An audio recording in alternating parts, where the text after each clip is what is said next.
Okay, good morning everyone. Today we are going to cover DCF valuation theory class. So today we will cover only the theory part of DCF. Tomorrow we will take up the practical application of DCF valuation. And on Sunday we will build the relative valuation template. So before I proceed ahead, let me just brief you about the all modules that you are going to take during this training. The course name is Financial Modeling and Valuation. I'll just take 1 minute and brief you about the topics. The first topic is Basic and Advanced Excel that all of you have taken.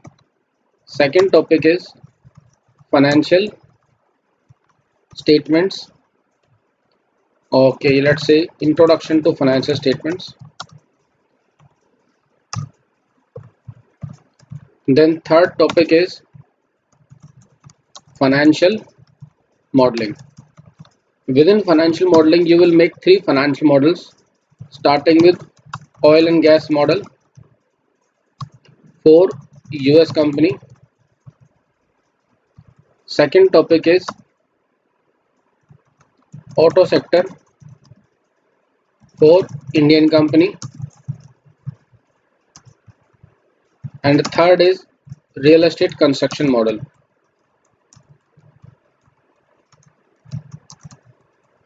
for project financing. Then next module is company valuations. For the valuation of companies, we are going to cover 3 most important techniques, starting with DCF valuation. Second technique under valuation is trading comps, and third is transaction comps. ये 3 technique हैं company valuation के अलग अलग, हम तीनों cover करेंगे. Then merger and acquisition analysis. Next topic is VBA programming, and finally placement session. ठीक है, तो ये हमारा पूरा कोर्स कंटेंट है जो हम करने वाले हैं. इसमें आपका एक्सेल का पार्ट कंप्लीट हो चुका है, फाइनेंशियल स्टेटमेंट हो चुका है, एक फाइनेंशियल मॉडल हो गया है. ठीक है, ऑयल एंड गैस का फाइनेंशियल मॉडल हो चुका है. अब हम ये 2 सेक्टर बाद में करेंगे. पहले हम DCF की थ्योरी, DCF वैल्यूएशन में 2 चीज़ें करनी पड़ेंगी ना आपको, एक थ्योरी और एक प्रैक्टिकल. ये चीज़ हर क्लास में आएगी. ट्रेडिंग कॉम्स का भी पहले थ्योरी होगा और फिर प्रैक्टिकल होगा. ट्रांजैक्शन कॉम का थ्योरी भी होगा और प्रैक्टिकल भी होगा. तो अभी आज हम थ्योरी कर रहे हैं, कल हम प्रैक्टिकल करेंगे. तो आपको समझ में आ गया होगा कि अभी हम कोर्स के किस पार्ट के ऊपर है. ठीक है, ऑयल एंड गैस का मॉडल कंप्लीट हो चुका है. अब उसी के ऊपर हमें वैल्यूएशन करना है, DCF वैल्यूएशन. ठीक है, तो कोर्स के बारे में मैंने आपको बता दिया. एक बार जरा चैट में सब लोग कंफर्म कर दो that you are able to see my screen and you are able to listen me properly. Chat में सब लोग एक बार कंफर्म करिए कि आप मुझे सुन पा रहे हैं अच्छे से.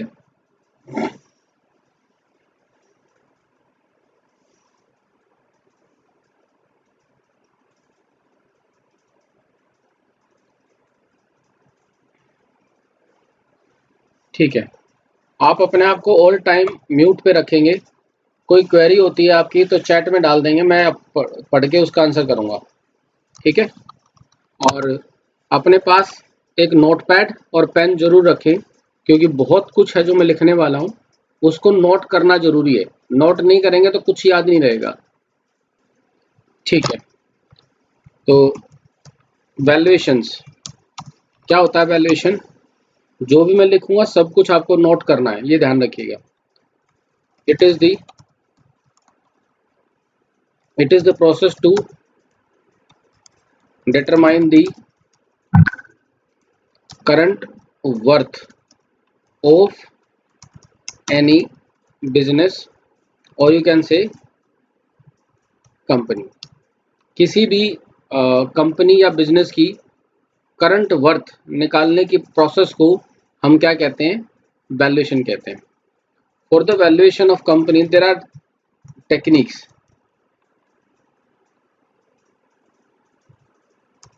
टेक्निक्स ऑफ वैल्यूएशन कौन कौन सी हैं वो? उनमें सबसे पहले आता है आपका डिस्काउंटेड कैश फ्लो। दूसरा आता है आपका relative valuation. With in relative valuation दो टेक्निक होती हैं, एक होता है आपका ट्रेडिंग कॉम्स और दूसरा होता है आपका ट्रांजैक्शन कॉम्स। ठीक है, तो इन दोनों टेक्निक्स के बारे में हम डिटेल में डिस्कस करने जा रहे हैं। तो सबसे पहले डीसीएफ। डीसीएफ क्या होता है? DCF it is a fundamental technique of valuation which is based on the principle that the value of company will depend on its expected future cash flows। क्या लिखा है यहाँ पे? DCF क्या है? DCF is a fundamental technique of valuation which is based on the principle that value of company will depend on its future expected cash flow। किसी भी company की वैल्यू उससे होने वाले फ्यूचर कैश फ्लोज पर depend करती है। ये क्या है आपका? DCF वैल्यूएशन का मेन प्रिंसिपल है। अब क्या लिखेंगे? DCF gives intrinsic value which is DCF gives intrinsic value which is equal to present value of those future cash flows। मैं क्या कह रहा हूँ? DCF जो है आपको एक इंट्रिंसिक वैल्यू देता है। इंट्रिंसिक वैल्यू जो कि फ्यूचर में होने वाले कैश फ्लोज की प्रेजेंट वैल्यू को कहते हैं। ठीक है, तो कंपनी की वैल्यू क्या हुई? फ्यूचर में होने वाले कैश फ्लोज की जो प्रेजेंट वैल्यू है that is the value of the company. ठीक है, और डिस्कस करते हैं इसके बारे में।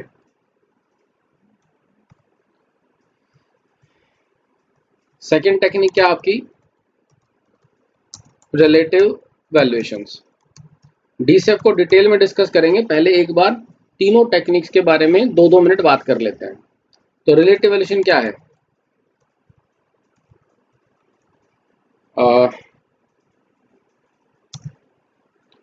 In this technique the value of company is derived on the basis of multiples of comparable companies। क्या कहा इसमें? इन दिस टेक्निक, इस टेक्निक में जो कंपनी की वैल्यू निकाली जाती है वो कंपेरेबल कंपनीज के मल्टीपल्स के बेस पर निकाली जाती है। जो कंपेरेबल कंपनीज हैं उनके जो मल्टीपल्स हैं उन मल्टीपल्स के बेस पर हम वैल्यू निकालते हैं अपनी टारगेट कंपनी की। तो मल्टीपल क्या होता है? मल्टीपल होता है वैल्यूएशन रेशियोज। जैसे कि एग्जांपल अगर हम बात करें, अगर मल्टीपल्स के एग्जांपल की बात करें तो क्या होता है? P ratio, EV by EBITDA, EV by EBIT। इस तरह की काफ़ी सारी रेशियोज होती हैं जिनके बेस पर हम वैल्यू निकालते हैं। तो डिटेल में बात करेंगे। तो पहले आता है आपका ट्रेडिंग कॉम्स जो रिलेटिव वैल्यूएशन का ही पार्ट है। Can you repeat? किसकी बात रिपीट करें हम? Relative valuation. देखो DCF क्या होता है? DCF एक कंपनी मतलब एक टेक्निक है जिसमें कंपनी की वैल्यू उससे होने वाले कैश फ्लोज के बेस पर निकालते हैं। जबकि रिलेटिव वैल्यूएशन क्या है? रिलेटिव वैल्यूएशन एक टेक्निक है जिसमें वैल्यू कंपेरेबल कंपनी के मल्टीपल के बेस पर निकालते हैं। ठीक है, DCF में क्या करते हैं हम? जो कंपनी के होने वाले कैश फ्लोज हैं उन्हीं कैश फ्लो के बेस पर वैल्यू निकाल लेते हैं। जबकि रिलेटिव वैल्यूएशन में हम क्या करते हैं, कंपेरेबल कंपनीज के बेस पर वैल्यू निकालते हैं। एग्जांपल के तौर पर मान लो आपको इन्फोसिस की वैल्यू निकालनी है, तो इन्फोसिस की वैल्यू निकालने के दो तरीके हैं। एक तो तरीका ये है कि इन्फोसिस का फाइनेंशियल मॉडल बनाओ, उसके कैश फ्लो फोरकास्ट करो, उसकी प्रेजेंट वैल्यू निकाल लो, तो जो प्रेजेंट वैल्यू आएगी उसी वही इन्फोसिस की वैल्यू होगी as per discounted cash flow technique. दूसरी टेक्निक है रिलेटिव वैल्यूएशन। हम क्या करेंगे, इन्फोसिस की कंपेरेबल कंपनीज पिक करेंगे, जैसे कि टीसीएस, जैसे कि विप्रो, जैसे कि माइक्रोसॉफ्ट। हम देखेंगे इन्फोसिस कंपनी की जो कंपेरेबल कंपनी है उन कंपनीज के क्या मल्टीपल्स हैं, उन मल्टीपल्स के बेस पर हम इन्फोसिस की वैल्यू निकालेंगे, तो उस प्रोसेस को हम रिलेटिव वैल्यूएशन कहते हैं। ये पूरी प्रोसेस मैं आपको समझाऊंगा कि प्राइस कैसे निकलता है, लेकिन अभी हम 2-2 मिनट सारी टेक्निक के बारे में बात करते रहेंगे। तो सबसे पहले आता है जी ट्रेडिंग कॉम्स। तो ट्रेडिंग कॉम्स क्या होता है? In this technique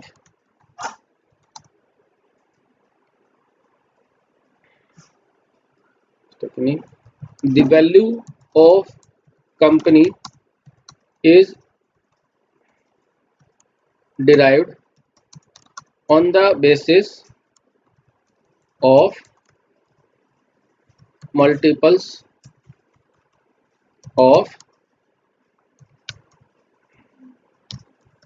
public listed company.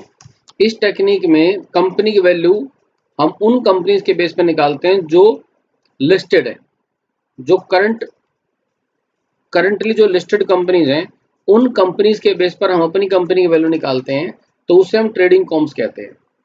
ठीक है, अभी ट्रांजैक्शन कॉम आप सुनोगे तो समझ में आ जाएगा।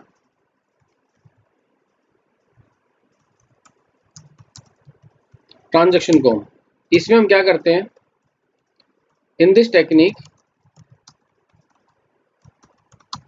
the value of company is derived on the basis of multiples of past deals या historical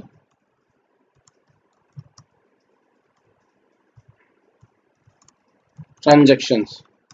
ठीक है, देखो जब हम ट्रेडिंग कॉम्स की बात करते हैं तो हम वो कंपनियां लेते हैं जो एक्वायर नहीं हुई हैं, जो करंट मल्टीपल्स हैं उनके, उसके बेस पर वैल्यू निकालते हैं। जबकि ट्रांजैक्शन वैल्यूएशन हम क्या करते हैं, हम वो कंपनियां लेते हैं जो एक्वायर हो चुकी हैं, तो किस मल्टीपल पर एक्वायर हुई थी, कितना प्रीमियम दिया गया था, क्या ऑफर प्राइस था, उनके बेस पर वैल्यू निकालते हैं, तो हम कहते हैं ट्रांजैक्शन कॉम्स। तो एग्जाम्पल के तौर पे मान लीजिए आपको नोएडा में कोई फ्लैट खरीदना है, तो आप क्या करोगे, आप डीलर से बात करोगे, किसी भी प्रॉपर्टी कंसल्टेंट से, आप उसे कहोगे भाई मुझे फ्लैट दिखाओ, तो आपको एक फ्लैट दिखाएगा कि ये फ्लैट अवेलेबल है। फिर आप उसे क्या कहोगे कि 2-3 फ्लैट और दिखाओ, तो वो जो 2-3 फ्लैट और दिखाएगा उसके वो किस लोकेशन पे हैं, क्या क्या उसके फीचर्स हैं, उसके बेस पर आप एक फ्लैट को डिसाइड करोगे कि इसका फ्लैट का प्राइस ये होना चाहिए, तो वो हो गया आपका ट्रेडिंग कॉम्स। फिर आप कहोगे कि भाई जो रिसेंटली तूने फ्लैट बेचे वो किस प्राइस पर बेचे, जरा उनकी लिस्ट दिखा, फिर वो आपको कुछ और दिखाएगा, तो उन जो फ्लैट बिक चुके हैं उसके बेस पर आप अपने फ्लैट की वैल्यू निकालोगे, तो वो क्या हो गया, ट्रांजैक्शन कॉम। तो मैं फिर से रिपीट करता हूँ कंपनी के लेवल पे कि एक कंपनी की वैल्यू आप निकालने के लिए वो कंपनियां ले सकते हो जो पब्लिकली लिस्टेड कंपनीज हैं, जिनमें शेयर्स में ट्रेडिंग हो रही है, अभी क्या प्राइस चल रहा है उनका, क्या मल्टीपल चल रहा है, उसके बेस पर वैल्यू निकालते हो, we will call it trading comps. फिर आप वो कंपनियां ले लेते हो जो रिसेंट पास्ट में एक्वायर हुई हैं, तो कितने प्राइस पर एक्वायर हुई, कितने प्रीमियम पर एक्वायर हुई, कितने मल्टीपल पर एक्वायर हुई, तो उस बेस पर आप वैल्यू निकालते हो, तो हम उसे कहते हैं ट्रांजैक्शन कॉम्स। तो ये 3 टेक्निक हैं जो बहुत ज़्यादा फ्रीक्वेंटली होती हैं ऑफिस, मतलब वैल्यूएशन की टीम में। तो थोड़ा सा मैं आपको समझाता हूँ। आपके यहाँ पे 2 तरह के मल्टीपल होते हैं। एक होता है आपका, अभी रिलेटिव वैल्यूएशन के बारे में बात हो रही है, इक्विटी मल्टीपल्स। और दूसरा होता है जी आपका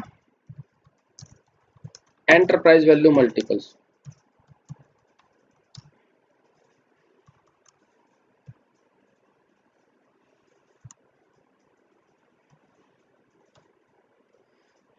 तो इक्विटी मल्टीपल कौन कौन से होते हैं, जैसे कि होता है P ratio, price to book value, price to sales,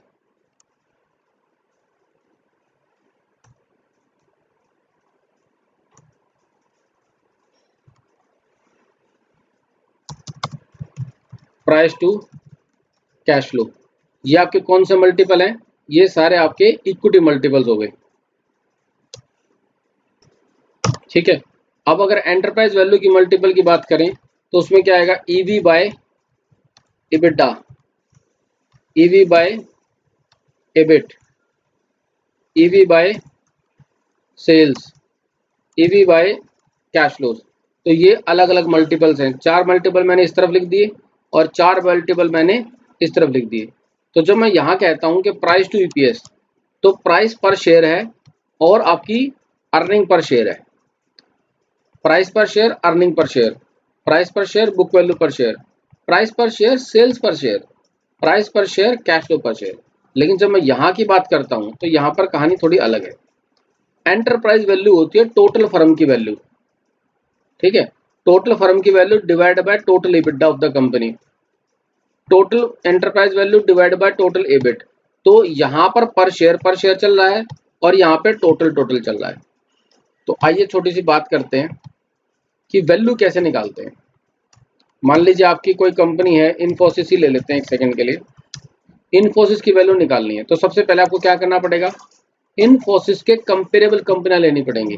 क्या लेनी पड़ेंगी, कंपेरेबल कंपनीज। तो कैसे लोगे वो कंपेरेबल कंपनियां, कौन सी होती हैं, सबसे पहले जो सेम सेक्टर्स में होती हैं, सेम डोमेन होना चाहिए। ठीक है, और क्या चाहिए, similar operating and financial matrix होने चाहिए। ऑपरेटिंग एंड फाइनेंशियल मैट्रिक्स आपके सिमिलर होने चाहिए, तो वो आपकी कंपनियां क्या होती हैं, कंपेरेबल होती हैं। तो इसको कंपेरेबल कंपनियां चूज करने का तरीका क्या है, सबसे पहला तो ये है कि ये जो काम आपने करना है ये सारा खुद करो। ये जो है same sector, same domain, similar operating, financial matrix, ये सारा काम आप खुद करो। खुद करने में आपको टाइम लगेगा, तो इसलिए अल्टरनेटिव भी होते हैं। तो खुद करने का तरीका क्या है, सबसे पहले आप जाओ ब्लूमबर्ग में, ब्लूमबर्ग पे जाओगे, वहां पर जो कंपनी की कंपेरेबल कंपनियां ढूंढनी है वो सेक्टर अपडेट करोगे, ऑप्शन मिलेगा सेक्टर डालने का। ठीक है, फिर उसमें आपको ऑप्शन मिलेगा कि किस डोमेन में चाहिए, वो भी मिल जाएगा। फिर आपको ऑप्शन मिलेगा, मतलब फिर ये क्या करेगा, सारी कंपनियां डाउनलोड करके दे देगा। तो उसने मान लो आपको 200 कंपनियां दे दी, मान लो उसने 200 कंपनीज दे दी, 200 कंपनीज उसने डाउनलोड करके दे दी। अब क्या करोगे, अब आपको similar operating and financial matrix वाली कंपनियां ढूंढनी है, क्योंकि एक 10 करोड़ की कंपनी है, एक 500 करोड़ की कंपनी है टर्नओवर वाइज, तो कंपेरेबल कंपनियां तो नहीं हुई ना वो, इसलिए हम उनको फिर अब कंपेरेबल निकालेंगे उनमें से। तो जैसे आपकी कंपनी का जो भी टर्नओवर है, तो मान लो आपकी कंपनी का टर्नओवर है 200 करोड़ का, तो अब आपको उन 200 कंपनीज में से, अच्छा मैं इसको थोड़ा डिफरेंट कर लेता हूँ, 500 करोड़ का टर्नओवर है आपकी कंपनी का, सेल्स है। तो अब आपको ये डिसाइड करना है कि कंपेरेबल कंपनी आप किसे बनाओगे, 50 करोड़ की कंपनी कंपेरेबल होगी या 5000 करोड़ वाली कंपनी भी कंपेरेबल होगी। तो अगर इन 200 कंपनीज में ऐसी कंपनियां हैं जो 500 करोड़ के आसपास की हैं, तो आप 450 और 550 करोड़ के आसपास की कंपनियों को कंपेरेबल बना सकते हो। लेकिन अगर कंपेरेबल कंपनियां होंगी ही बहुत कम, 2-4 ही कंपनियां आपको मिली, कभी कभी ऐसी डोमेन भी आ जाती हैं जिनकी कंपेरेबल कंपनियां नहीं होती, ठीक है, या फिर बहुत कम होती हैं। उस केस में आपका जो ये वेरिएशन है ना बहुत बड़ा होता है। जैसे आप व्हाट्सएप और फेसबुक की कंपेरेबल कंपनियां क्या निकालोगे आप, है ना डिफिकल्ट। ठीक है, तो बात करते हैं इसके बारे में। तो 500 करोड़ की ये आपकी कंपनी है इन्फोसिस, इसका टर्नओवर है। तो 450 और 550 करोड़ की कंपनियां वहां से फिल्टर कर दोगे। उसके बाद आपकी कंपनी का ऑपरेटिंग प्रॉफिट मार्जिन जो भी है उसके आसपास ही कंपनियां फर्दर फिल्टर कर दोगे। उसके बाद आपका जो डेट टू इक्विटी रेशियो है वो भी एक सर्टेन लेवल पे है, फिर उसके आसपास की कंपनियां आप और फिल्टर कर दोगे। तो जब आपने टर्नओवर वाइज फिल्टर किया तो 50 कंपनियां निकल गई, फिर ऑपरेटिंग प्रॉफिट मार्जिन के हिसाब से फिल्टर किया 50 कंपनियां और निकल गई, फिर आपने डेट टू इक्विटी रेशियो के बेस से फिल्टर किया, फिर कंपनियां और निकल गई। तो ये प्रोसीजर भी आप मैनुअली कर सकते हो, जो कि आजकल करने की जरूरत नहीं होती। क्यों नहीं होती? क्योंकि वो कंपेरेबल कंपनियां ऑलरेडी सेलेक्टेड होती हैं हमारे पास। ठीक है, तो क्या करेंगे, ब्लूमबर्ग की रिलेटिव स्क्रीन होती है, उस स्क्रीन का नाम है रिलेटिव स्क्रीन, वहां से कंपनियां चूज कर सकते हो। इबिटडार रेंट होता है, earning before interest tax depreciation amortization and rent. R stands for rent. अब यहाँ पर क्या लिखा, ब्लूमबर्ग की रिलेटिव स्क्रीन होती है जहां से आप डाटा उठा, वो कंपेरेबल कंपनियां उठा सकते हो। आप 10K में कॉम्पिटिटिव सेक्शन होता है, कई बार कंपनियां खुद वहीं पर अपनी कंपेरेबल कंपनियां दे देती है। क्लाइंट भी आपको कंपेरेबल कंपनियां देता है। आपका जो सीनियर बंदा है, जो प्रोजेक्ट मैनेजर है, वो आपको कंपेरेबल कंपनियां दे सकता है। क्योंकि जो प्रोजेक्ट आपके पास आज आया, ऐसा तो है नहीं ना कि वो पहले कभी नहीं आया होगा। वो सेक्टर पहली बार आपकी कंपनी ट्रैक कर रही है, तो पहले भी किसी ने कंपेरेबल कंपनियां चूज करी होंगी, तो वो कंपनियों की लिस्ट आप डायरेक्टली उससे मांग सकते हो। ब्लूमबर्ग की रिलेटिव स्क्रीन से उठा सकते हो। 10K कॉम्पिटिटिव सेक्शन में भी कंपनियां मिल जाती हैं। क्लाइंट भी आपको बता सकता है, और सीनियर मैनेजर जो आपकी कंपनी का है उससे भी पूछ सकते हो कि सर कंपेरेबल कंपनियां दे दो, तो वो दे देगा आपको पहले से ही जो सेलेक्ट कर रखी होंगी। सर रेंट इनडायरेक्ट एक्सपेंस में इंक्लूड होगा। सर ये सवाल कहाँ जा रहा है, ये आप अरमान डी से वैल्यूएशन, डी से वैल्यूएशन। अमित ये 10K 10Q होता है, 20Q कुछ नहीं होता है, 20F तो होता है, 20Q नाम की कोई फाइल नहीं होती है। And please keep the questions related to the valuation part. 10K होता है एनुअल रिपोर्ट, 10Q होता है क्वार्टर रिपोर्ट, 20F होता है यूएस, जो कंपनियां यूएस में लिस्टेड हो बट यूएसए की ना हो, तो वो 10K की बजाय 20F देती हैं, वो भी एनुअल रिपोर्ट होती है। ठीक है, अब मैं आपको वैल्यूएशन प्रोसीजर सिखा रहा हूँ, रिलेटिव वैल्यूएशन में क्या करते हैं। तो सबसे पहले आपने कंपनी ली इन्फोसिस, तो इसकी कंपेरेबल कंपनियां लोगे आप, तो वो उनका पहले सबसे पहले आपको मल्टीपल डिसाइड करना पड़ेगा कि कौन से मल्टीपल के बेस पर वैल्यू निकालोगे। तो वो हर सेक्टर के मल्टीपल्स ऑलरेडी सेलेक्टेड है कि किस सेक्टर में कौन सा मल्टीपल लगाया जाना है। तो रिलेटिव वैल्यूएशन में जब हम आएंगे तो मैं आपको वो PDF भी शेयर करूंगा कि अलग अलग सेक्टर के मल्टीपल क्या होते हैं, वो सब आप देख लोगे, वहां से समझ आ जाएगा। ठीक है, तो आपने डिसाइड किया प्राइस टू EPS ये एक मल्टीपल होगा, प्राइस टू कैश फ्लो ये एक मल्टीपल होगा, जिसके बेस पर वैल्यू निकालेंगे।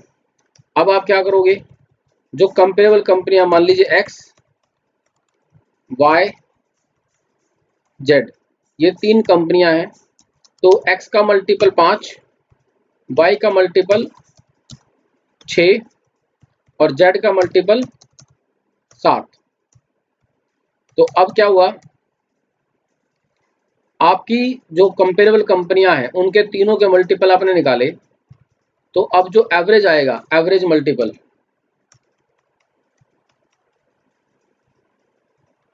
एवरेज PE, वो क्या आ रहा है, वो आएगा आपका 6। तो इस 6 के बेस पर अभी हम इन्फोसिस की वैल्यू निकालेंगे। इसको जरा समझने की कोशिश करना। इस एवरेज PE का क्या मतलब है कि ऑन एन एवरेज इंडस्ट्री का PE रेशियो 6 है, मतलब 1 रुपए की अर्निंग के लिए इन्वेस्टर 6 रुपए लगा रहे हैं ऑन एन एवरेज। 1 रुपए की अर्निंग के लिए 6 रुपए लगा रहे हैं। तो जो हमारी कंपनी है इन्फोसिस, उसका ईपीएस है मान लो 10 रुपए। उस हिसाब से इसका प्राइस क्या हो जाएगा, चैट में लिख के बताओ।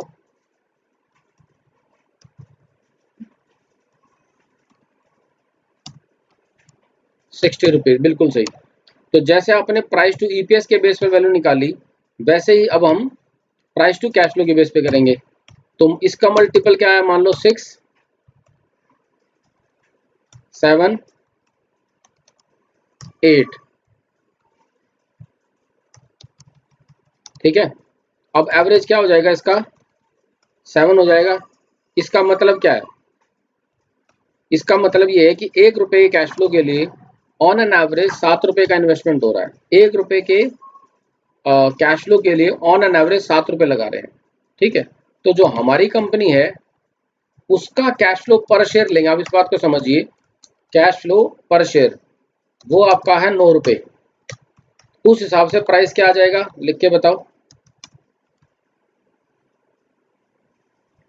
63 आएगा, ठीक है। तो इस हिसाब से आपने इक्विटी मल्टीपल्स के बेस पर, इक्विटी मल्टीपल के बेस पर आपने ये वैल्यू निकाल ली,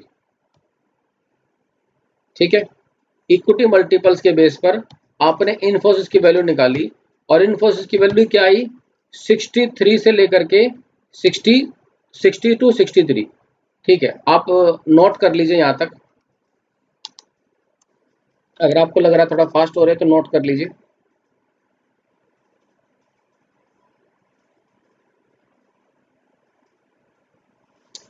हाँ जी, देखो क्या होता है, मान लीजिए आपकी कंपनी है इन्फोसिस, इसकी वैल्यू निकालनी है।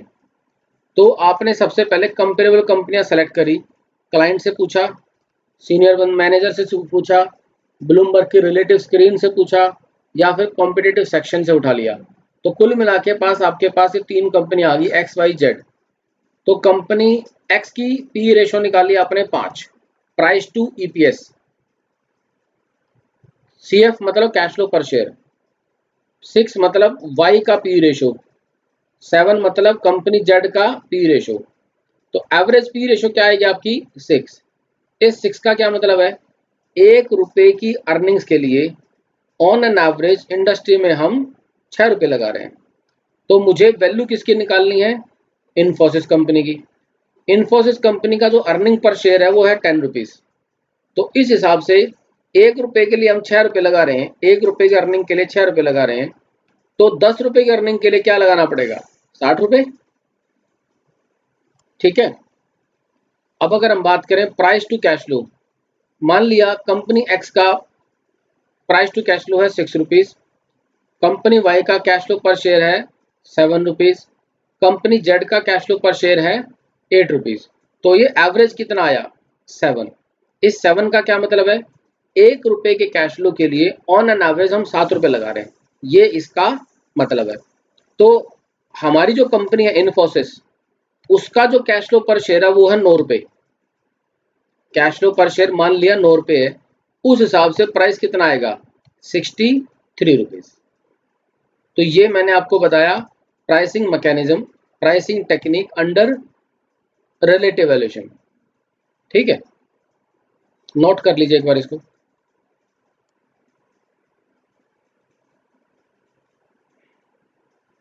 ये जो प्राइस आया है जो हमने डिराइव किया, ये रिलेटिव प्राइस है।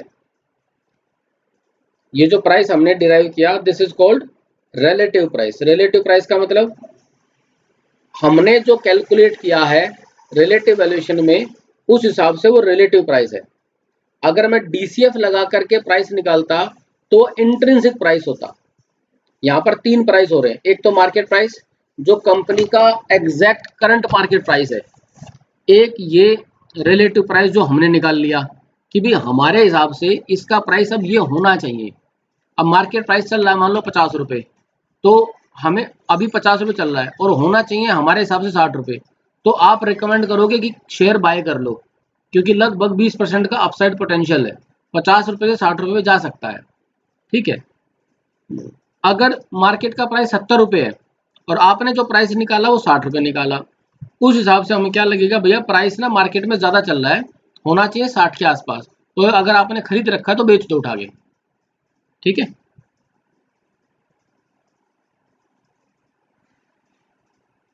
पहले ये नोट कर लो, जब ये नोट कर लेंगे तो आप चैट में लिखेंगे सर लिख लिया है।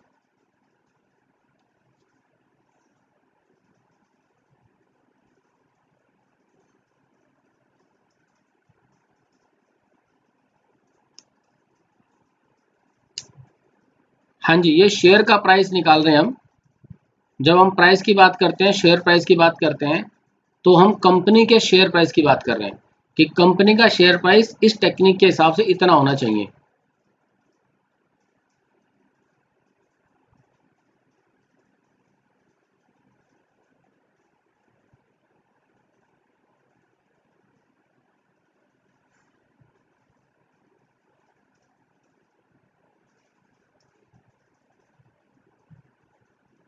यहां तक सबने नोट कर लिया है?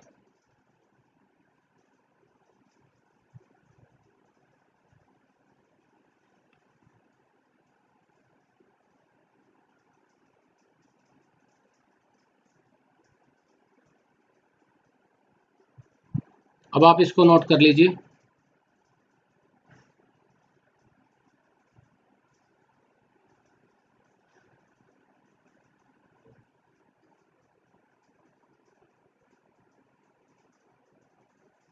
एक बार मैं ना सारा रिवाइज करा देता हूँ कि क्या क्या बात हुई है। स्टार्टिंग में मेरी बात हुई कि वैल्यूएशन क्या है। Valuation is the process to determine the current worth of a company. किसी कंपनी की वैल्यूएशन निकालने की प्रोसेस, किसी कंपनी की करंट वर्थ निकालने की प्रोसेस को वैल्यूएशन कहते हैं। वैल्यूएशन की दो टेक्निक है, एक है डीसीएफ और एक है रिलेटिव वैल्यूएशन। रिलेटिव वैल्यूएशन के अंदर दो टेक्निक्स आती हैं, एक आपकी आती है ट्रेडिंग कॉम्स, एक आता है ट्रांजेक्शन कॉम्स। तो पहले डीसीएफ क्या होता है? DCF, it is a fundamental technique of valuation which is based on principle that value of a company will depend on its future expected cash flow। किसी भी कंपनी की वैल्यू उससे होने वाले फ्यूचर कैश फ्लोज पर depend करती है। तो डीसीएफ आपको इंट्रिंसिक वैल्यू देता है। Intrinsic value is present value of future cash flow. Future में होने वाले कैश फ्लोज की जो प्रेजेंट वैल्यू है that is the intrinsic value. Next है रिलेटिव वैल्यूएशन। रिलेटिव वैल्यूएशन क्या होता है? In this technique the value of company is derived based on multiples of comparable company. Comparable companies के multiple के base पर आप value निकालते हो, तो उस प्रोसेस को हम रिलेटिव वैल्यूएशन कहते हैं। रिलेटिव वैल्यूएशन के अंदर दो तरह की टेक्निक आती हैं, एक आता है ट्रेडिंग कॉम, एक ट्रांजेक्शन कॉम। तो ट्रेडिंग कॉम्स में क्या करते हैं, हम वो कंपनियां लेते हैं जो पब्लिकली लिस्टेड हैं और उनके करंट मल्टीपल्स के बेस पर वैल्यू निकालते हैं। ठीक है, ट्रेडिंग कॉम्स में values derived on the basis of multiples of publicly listed companies based on current multiple, जो करंट उनके मल्टीपल है उनके बेस पे निकालते हैं। जबकि ट्रांजैक्शन कॉम में क्या होता है, हम पास्ट डील लेते हैं, तो पास्ट मल्टीपल्स होते हैं। कौन से मल्टीपल होते हैं? Historical multiple. किस मल्टीपल पर कंपनी खरीदी गई, किस मल्टीपल पर कितना प्रीमियम दिया गया, कितना ऑफर प्राइस था, उन सब के बेस पे वैल्यू निकालते हैं। तो उस प्रोसेस को कहते हैं ट्रांजैक्शन वैल्यूएशन। फिर मैंने आपको बताया कि दो तरह के मल्टीपल्स होते हैं, एक इक्विटी मल्टीपल और एक enterprise value multiple. Equity multiple ये वाले होते हैं जिसमें price to EPS, price to book value, price to sales, price to cash flow, ये इक्विटी मल्टीपल होते हैं। और EV by EBITDA, EV by EBIT, EV by sales, EV by cash flow, ये आपके एंटरप्राइज वैल्यू मल्टीपल होते हैं। Enterprise value क्या होती है, अभी डिटेल बहुत लंबी है उसकी, बताने वाला हूं मैं। ठीक है, फिर मैंने आपको एग्जांपल लिया कि वैल्यूएशन कैसे निकालोगे, मतलब मल्टीपल कंपेरेबल कंपनियां कैसे निकालोगे। तो इन्फोसिस कंपनी है, मान लो इसकी वैल्यू निकालनी है, तो सबसे पहले आपको सेम सेक्टर में ऑपरेट करने वाली कंपनी चाहिए, मतलब आईटी सेक्टर की। उसके बाद सेम डोमेन। अब आईटी में एक मैन्युफैक्चरर भी है, एक चिप बनाता है, एक सॉफ्टवेयर बनाता है, एक असेंबलिंग का काम ही करता है, एक कोई सर्विस ही देता है। तो सेक्टर तो आईटी है बट डोमेन क्या है, डोमेन भी सेम होने चाहिए। उसके बाद similar operating and financial matrix. Operating financial matrix मतलब net profit margin, growth rate, operating profit margin, ठीक है, डेट टू इक्विटी रेशियो, ये हो गया आपका फाइनेंशियल मैट्रिक्स। तो ये सारी चीजें आपके सिमिलर होनी चाहिए। अब ना खुद नहीं करना चाहते हो, जो कि जनरली हम नहीं करते हैं, तो आप कंपेरेबल कंपनीज ब्लूमबर्ग से, सीनियर मैनेजर से, क्लाइंट से, इन सब से मांग सकते हो। लेकिन अगर कंपेरेबल कंपनी क्लाइंट नहीं दे पा रहा है, मैनेजर के पास है नहीं, तो फिर आपको वो प्रोसेस फॉलो करनी पड़ेगी जो मैंने अभी अभी आपको बताई। आशीष, आपने नोट कर लिया यहाँ तक? Yes sir. ठीक है, नीचे आ जाए न्यूमेरिकल पे। यस। ठीक है, नोट कर लो न्यूमेरिकल।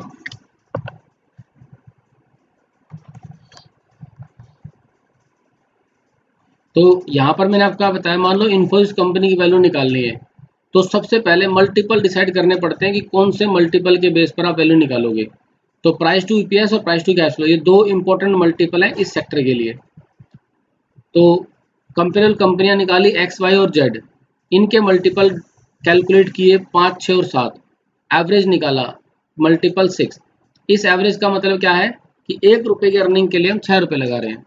तो हमारी कंपनी की अर्निंग पर शेयर है 10 रुपये, तो प्राइस कितना होना चाहिए इंडस्ट्री एवरेज के हिसाब से?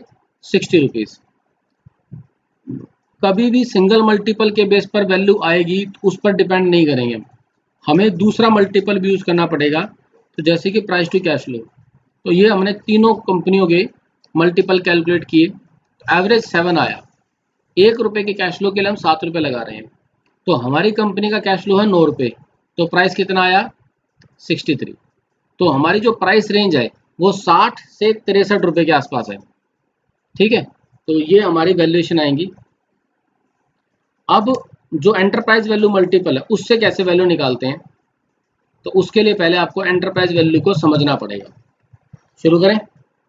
देखो मैंने आपको क्या बताया था, रिलेटिव वैल्यूएशन वैल्यू निकालते हैं किस बेस पर? इक्विटी मल्टीपल के बेस पर और एंटरप्राइज वैल्यू के बेस पर।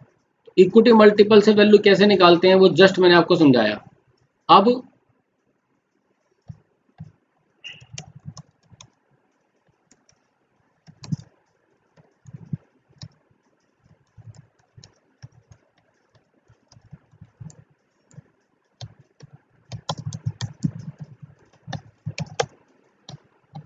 अब मैं आपको बताऊंगा कि एंटरप्राइज वैल्यू के बेस पे कैसे निकालते हैं।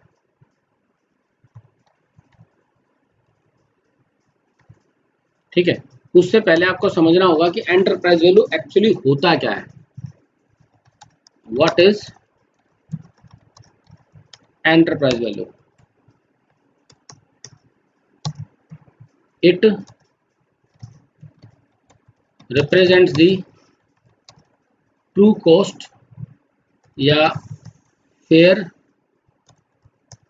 Value of company which includes the value of both debt and equity।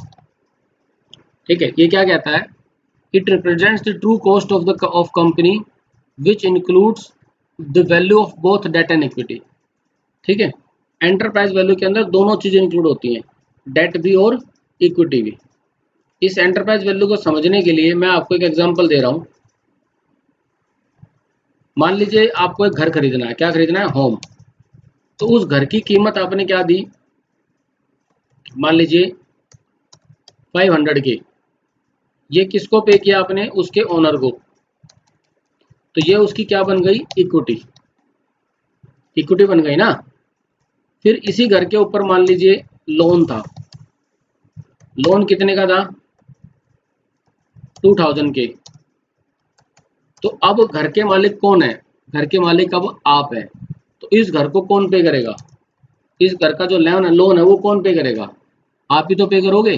तो सिर्फ 500 के पे करके आप घर के मालिक नहीं बनते, आपको ये लोन भी पे करना पड़ेगा 2000 के का, तभी तो जाकर के आप घर के 100% ओनर हुए ना। तो आप अगर कोई घर खरीदने जाते हो जिसकी कीमत है मान लो 1 करोड़ रुपया और 20 लाख रुपए आपके पास हैं, तो 20 लाख रुपए दे करके वो घर तो मिल जाएगा, बट 80 लाख रुपए का आपने लोन भी तो लिया है। 80 लाख रुपए का लोन भी आपको पे करना है, तो सिर्फ घर की कीमत को 20 लाख के बेस पर डिसाइड नहीं करोगे, पूरा 1 करोड़ का घर है वो, इस बेस पर डिसाइड करोगे।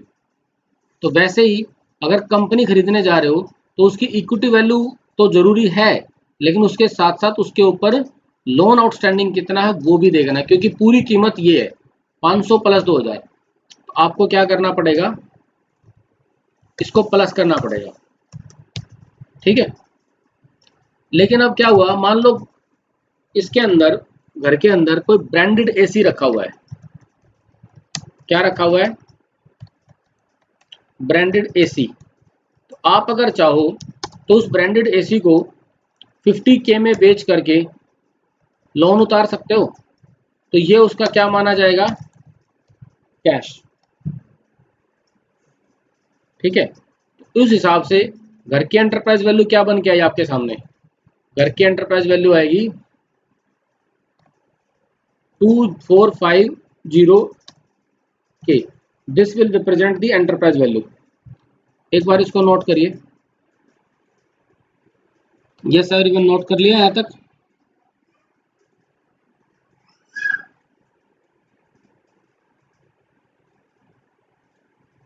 ठीक है, अभी आगे देखते हैं।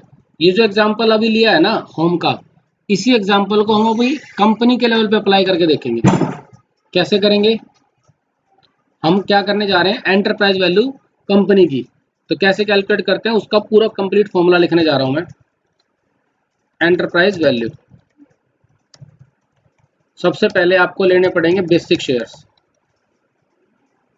बेसिक शेयर आउटस्टैंडिंग, जिस दिन आप वैल्यूएशन कर रहे हो उस दिन कंपनी के आउटस्टैंडिंग शेयर्स कितने हैं वो लेंगे, प्लस क्या करेंगे? डायलूशंस। डायलूशन कहाँ से आता है? ऑप्शन से, वारंट से, कन्वर्टिबल डेट से, कन्वर्टिबल प्रेफर्ड स्टॉक से। तो याद होगा ना आपको, ट्रेजरी स्टॉक मेथड जो ऑप्शंस और वारंट के केस में लगाते हैं वो लगाएंगे और डायलूशन कैलकुलेट करेंगे।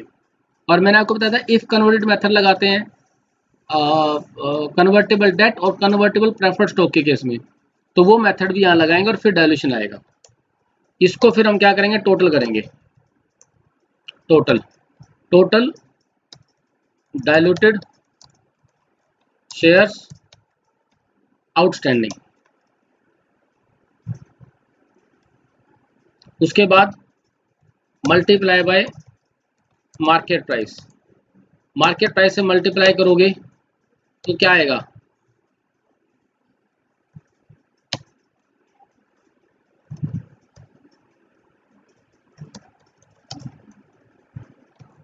Market cap. मार्केट कैप मतलब जो कंपनी की इक्विटी है उसकी आज के दिन मार्केट वैल्यू क्या है, तो उसे मार्केट कैपिटलाइजेशन या मार्केट कैप कहते हैं। इसके अंदर फिर क्या करेंगे हम? शॉर्ट टर्म डेट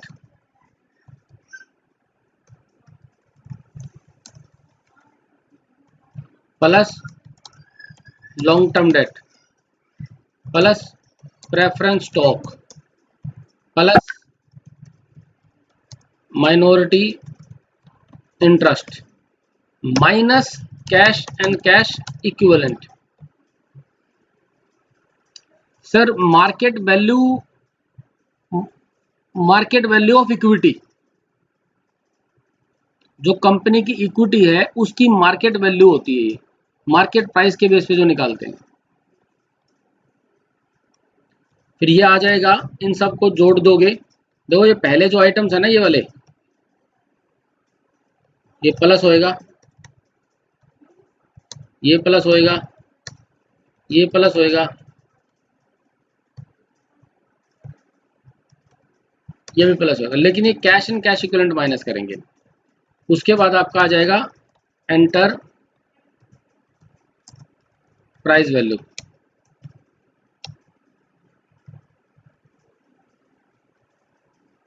ठीक है, तो यहाँ पे एक चीज़ और मैं समझा देता हूँ। मान लो कंपनी के, चलो कैलकुलेशन ही लेते हैं, 100 क्या है उसके, 100 उसके आउटस्टैंडिंग शेयर्स हैं। उसके बाद 20 उसके डायल्यूशन आ गया, तो टोटल कितना हुआ ये 120। मार्केट प्राइस है मान लीजिए 50, तो फिर मार्केट कैप कितना होगा 6000। उसी तरीके से ये शॉर्ट टर्म डेट है मान लीजिए 500, लॉन्ग टर्म डेट है मान लीजिए 1500, प्रेफरेंस स्टॉक है मान लीजिए 600, माइनॉरिटी मान लीजिए 400, और ये है enter cash and cash equivalent 1000। तो उस हिसाब से अभी इसका एंटरप्राइज वैल्यू क्या होगा 8000। 8000 उसका क्या है एंटरप्राइज वैल्यू हो जाएगा। Sir minority interest non controlling interest same होता है अमित, माइनॉरिटी इंटरेस्ट का दूसरा नाम है नॉन कंट्रोलिंग इंटरेस्ट, एक ही चीज होता है।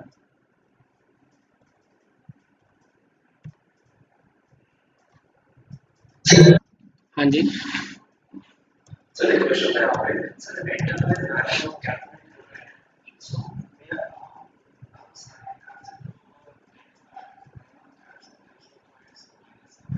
हाँ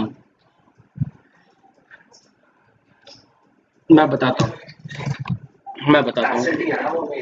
नहीं नहीं, एसेट में सिर्फ कैश माइनस किया जा रहा है, बाकी कुछ माइनस नहीं कर रहे हैं। इस चीज को समझने के लिए अब मैं आपको एक बार गुड़गांव की एक फैक्ट्री का एग्जांपल देता हूँ। मान लीजिए गुड़गांव में कोई फैक्ट्री आप परचेज करना चाह रहे हो, तो आप क्या परचेज कर रहे हो, आप उसकी फैक्ट्री की जमीन, उसकी बिल्डिंग की वैल्यू, उसकी मशीनों की वैल्यू नहीं कर रहे हो, आप उस पूरे बिजनेस की वैल्यू लगा रहे हो। तो उसकी बिजनेस की वैल्यू निकालने के दो तरीके हैं। एक तो तरीका क्या हुआ कि आप उसके फैक्ट्री के कैश फ्लोस फोरकास्ट करो, उसे डिस्काउंट करो, तो जो उसकी वैल्यू आएगी वही उसके एसेट्स की वैल्यू होगी। एक बात तो हो गई ये। दूसरी बात रिलेटिव वैल्यूएशन करो कि जो फैक्ट्री की जो वैल्यू निकालनी है उसके लिए दूसरी फैक्ट्रियों की वैल्यू निकालो, और उन कंपेरेबल फैक्ट्रियों के बेस पर गुड़गांव की उस फैक्ट्री की वैल्यू निकाल लो, तो वो रिलेटिव वैल्यू होगी। ठीक है, अब हम बात कर रहे हैं सर ये कैश क्यों घटाया। देखो, अगर वो गुड़गांव की फैक्ट्री खरीदते हो तो उसके सारे एसेट्स आपके हो जाएंगे इंक्लूडिंग कैश। तो एक तरफ आप उसे 1000 रुपये दोगे उसकी फैक्ट्री की वैल्यू, दूसरी तरफ उसकी जो बैलेंस शीट में कैश पड़ा है 50 रुपये का वो आप वापस ले लोगे। तो आपके ऊपर नेट बर्डन कितने का आया, कैश घटाने के बाद लिखोगे ना। तो आपको नेट बर्डन निकालना होता है एंटरप्राइज वैल्यू के अंदर कि अगर मैं ये कंपनी खरीद लूं तो इस कंपनी को खरीदने के बाद मेरे ऊपर नेट बर्डन कितने का आएगा, that is the enterprise value. तो कंपनी की इक्विटी वैल्यू वो आपको पे करनी है, कंपनी का short term long term date वो आपको पे करना है, प्रेफरेंस स्टॉक माइनॉरिटी वो आपको पे करना है। लेकिन इधर से कैश मिल जा रहा है तो कैश आपका है, आप उस कैश को यूज करके डेट को पे कर सकते हो। तो नेट बर्डन हम निकालना चाहते हैं जब हम एंटरप्राइज वैल्यू निकालने की बात कर रहे हैं। Are you getting it? ठीक है, चलिए। तो ये एंटरप्राइज वैल्यू मैंने बताई आपको। अब मैं आपको क्या बताने जा रहा हूँ, अब मैं आपको बताने जा रहा हूँ कि एंटरप्राइज वैल्यू मल्टीपल से आप प्राइस कैसे निकालोगे। उसके लिए मैं एक काम करता हूँ, मैं ये कॉपी कर लूँ, बार बार लिखना नहीं पड़ेगा।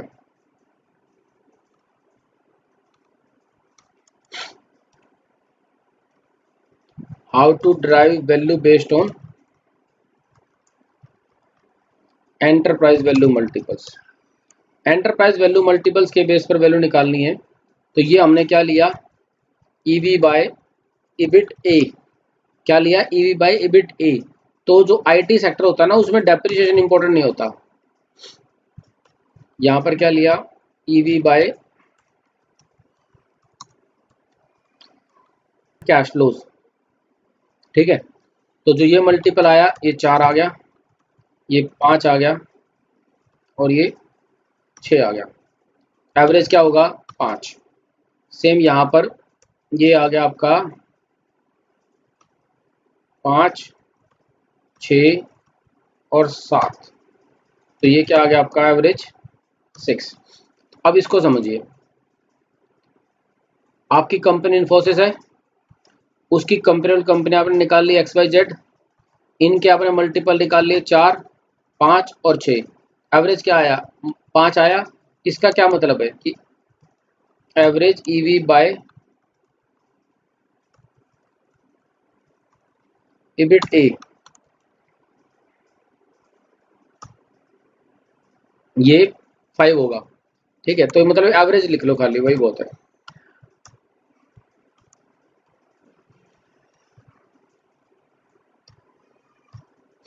ठीक है, एवरेज 5 आया। इस 5 का क्या मतलब है यहाँ, इस 5 का मतलब है कि 1 रुपए के EBITDA के लिए फर्म की टोटल वर्थ है 5। तो आपकी जो कंपनी है इन्फोसिस, उसका EBITDA कितना है, उसका EBITDA मान लीजिए 100 रुपए का। उस हिसाब से एंटरप्राइज वैल्यू कितने की आएगी 500। बिल्कुल, तो आपकी एंटरप्राइज वैल्यू कितनी आ गई 500। लेकिन अब 500 से हमें कहाँ पहुंचना है, हमें शेयर प्राइस निकालना है। क्या निकालना है, शेयर प्राइस। तो एंटरप्राइज वैल्यू के अंदर मैंने क्या बताया था, ये सारी चीजें इंक्लूडेड हैं, सारी चीजें। तो इसमें एक तो इक्विटी की बात चीज एडिड है, और दूसरा नॉन इक्विटी वाली चीजें भी एडिड है। तो एक आइटम तो मार्केट कैप जो कि इक्विटी है, बाकी सारे आइटम नॉन इक्विटी हैं। तो एंटरप्राइज वैल्यू में से अब मैं क्या करने वाला हूं, मैं लेस करूंगा नॉन इक्विटी क्लेम्स, जो कि मान लीजिए 100 रुपीज के हैं। तो आपकी इक्विटी वैल्यू कितने की आएगी, इक्विटी वैल्यू आएगी आपकी 400 की। देखो एंटरप्राइज वैल्यू कितने की 500 रुपए की, और नॉन इक्विटी क्लेम्स कितने के 100 रुपए के। तो नॉन इक्विटी क्लेम 100 रुपए के लेस करे तो इक्विटी वैल्यू कितने की आई 400। अब इस इक्विटी वैल्यू को डाइल्यूटेड शेयर से डिवाइड कर दो, वो कितने के मान लो 5 रुपए के। तो आपका शेयर प्राइस क्या आया 400 डिवाइड बाय 5, तो 80 रुपये आपका आपका 80 रुपये आपका आया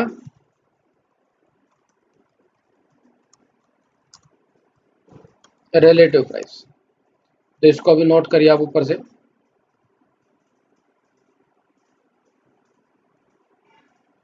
ये तो नोट कर लिया था ना आपने एंटरप्राइज वैल्यू की फॉर्मूला और ये सब डेफिनेशंस। एक बार चैट में कंफर्म कर दो। ठीक है, तो अब ये जो मैट्रिक मैंने आपको बताई, ये जो प्राइसिंग मैकेनिज्म बताया, इसको भी नोट कर लीजिए। और फिर मैं आपको आज के जो टॉपिक है उस पर लेके आऊँगा। जो टॉपिक आपका आज का क्या है, DCF valuation. Non equity claim अनुश्री होता है इक्विटी से अलग आइटम, जैसे कि short term debt, long term debt, preference stock, minority interest और कैश। मैं एक बार दोबारा दिखाता हूँ। ये एंटरप्राइज वैल्यू निकाली आपने, इसके अंदर दो चीजें इक्विटी और नॉन इक्विटी। तो मार्केट कैप तो इक्विटी हो गया 6000, और नॉन इक्विटी ये सारे हो गए। तो अगर मेरे पास एंटरप्राइज वैल्यू गिवन है और इक्विटी वैल्यू निकालनी है, तो नॉन इक्विटी में हटा दूंगा। ठीक है ना, तो यहां पर मैंने यही किया। एंटरप्राइज वैल्यू मेरे पास गिवन थी, तो मैंने नॉन इक्विटी क्लेम हटा दिए, तो इक्विटी वैल्यू बच गई।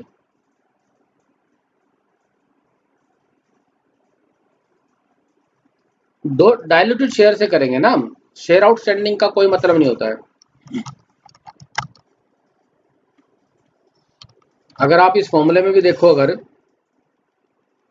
बेसिक शेयर्स 100 थे, डायल्यूशन जोड़ दिया तो 20, फिर टोटल शेयर्स आए, उसको 50 से मल्टीप्लाई किया मार्केट प्राइस से, तो मार्केट कैप आई। तो मार्केट कैप के अंदर डायल्यूशन का इफेक्ट एडेड है। तो जब आप शेयर प्राइस निकालोगे तो आप डायल्यूशन को हटा कैसे सकते हो, इंक्लूड करके रखना पड़ेगा। या इसको समझने के लिए एक एग्जांपल से सुनो। आपकी एक कंपनी है, ठीक है, मैंने कहा चलो ठीक है भाई, आपने मुझे बताया आपके शेयर्स हैं 100, आपके शेयर्स हैं 100। मैंने क्या कहा, मैं कहा चलो ठीक है, मैं आपकी कंपनी को पर शेयर 50 रुपये देता हूँ और ख़रीद लेता हूँ, तो उस हिसाब से मेरे ऊपर 5,000 का बर्डन आना चाहिए। आपने मुझे बताया जी आपके शेयर्स 100 है, मैंने क्या कहा, मैं ठीक है जी, मैं आपको मार्केट प्राइस 50 रुपये देता हूँ पर शेयर, ठीक है। जैसे अब मेरे ऊपर बर्डन कितने का आना चाहिए, 5,000 का आना चाहिए।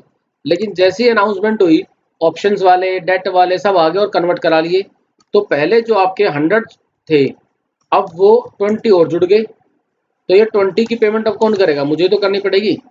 तो जो पहले से ही कैलकुलेशन में करूंगा वो 120 के बेस पे करूंगा, और मैं देख लूंगा कि भाई मेरे ऊपर 6,000 रुपये का बर्डन आ रहा है, 5,000 का नहीं। तो मुझे 6,000 देने के लिए मैं रेडी होऊंगा तो मैं अनाउंस करूंगा, नहीं तो नहीं करूंगा। तो यहाँ पर भी वही बात है, टोटल इक्विटी की वैल्यू मैं 400 रुपये दूंगा, तो पर शेयर मेरे को 80 रुपये देने पड़ेंगे, क्योंकि उसके केवल 5 शेयर है डायल्यूटेड।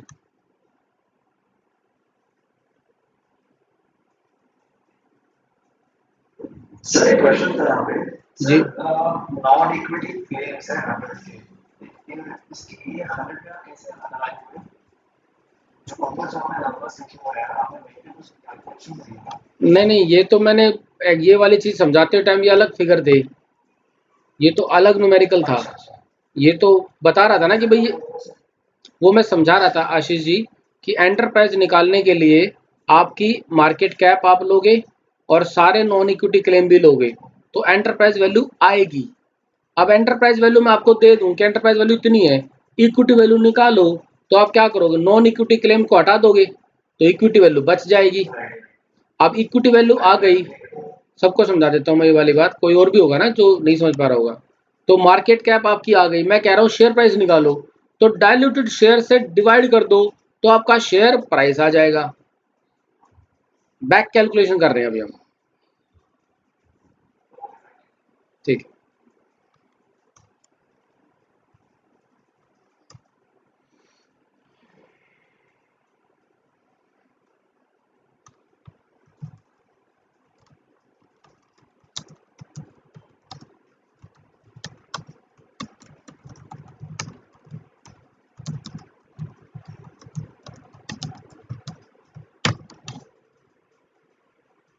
स्टार्ट करें।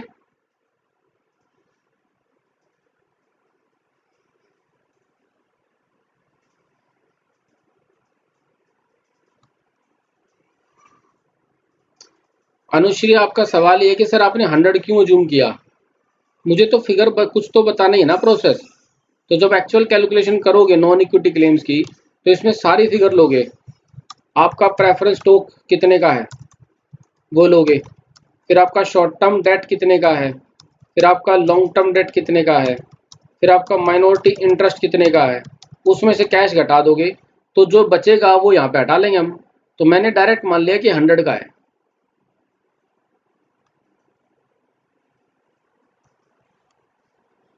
ओके, ठीक है। Let's start talking about DCF valuation, जो कि टॉपिक था आज का। अब तक जो हमने बात करी वो बेसिक्स ऑफ वैल्यूएशन था, अब हम डीसीएफ को डिटेल में लेना शुरू करेंगे। तो सबसे पहले क्या आएगा बताओ, सबसे पहले आएगा डीसीएफ की डेफिनेशन, मैं आपको ऑलरेडी दे चुका हूँ।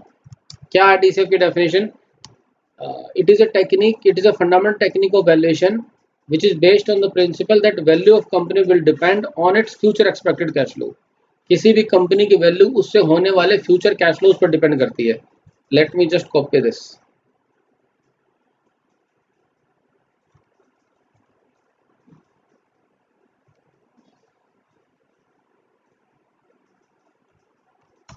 ठीक है, इसके बारे में मेरी बात हो चुकी है आपसे। तो किसी भी चीज़ की वैल्यू उससे होने वाले कैश फ्लो पे डिपेंड करती है। तो DCF gives you the intrinsic value, DCF gives you intrinsic value which is equal to present value of those future cash flows। ठीक है, DCF gives higher future cash flows will give higher company value।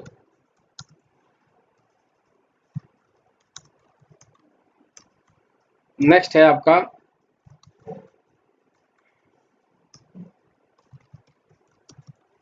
lower future cash flows will give you lower company value, keeping other things constant.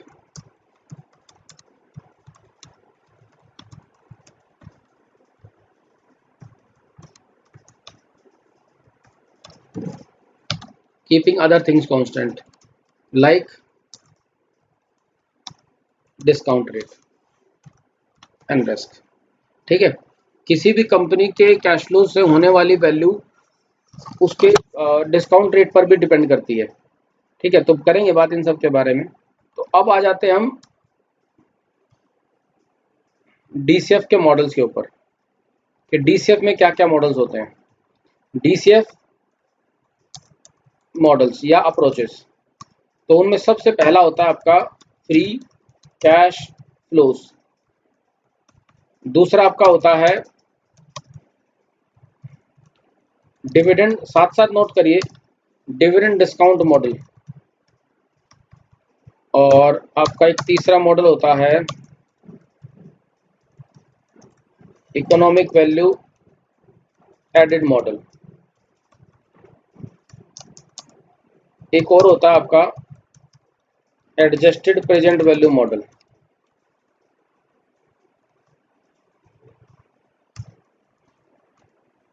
एक पांचवा होता है आपका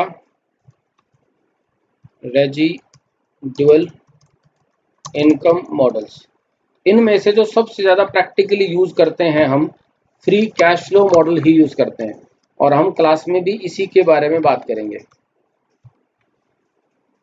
ठीक है, note कर लीजिए एक बार यहाँ तक, फिर आगे बढ़ेंगे हम।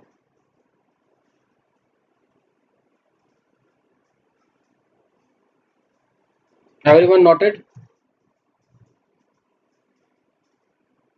जब नोट कर ले तब आप चैट में लिख दीजिएगा नोट कर लिया।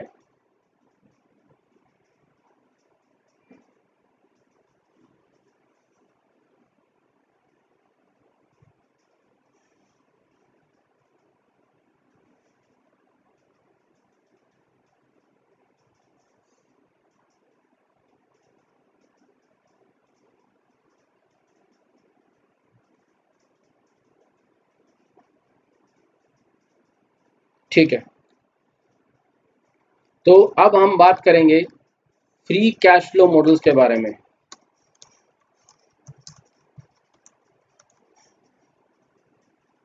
तो free cash flow model FCFF भी कहते हैं इसको, मतलब फ्री कैश फ्लो मॉडल्स। इसके अंदर आपके पास दो मॉडल आते हैं, एक आता है FCFF free cash flow to firm, और दूसरा आपका मॉडल होता है FCFE, that stands for free cash flow to equity. और जी इसको ध्यान रखना, ये कॉमन इक्विटी होता है, कॉमन इक्विटी। इन दोनों के बारे में हम बात करेंगे। तो free cash flow to firm क्या होता है, इसकी डेफिनेशन लिखते हो, it is that cash flow which is available to firm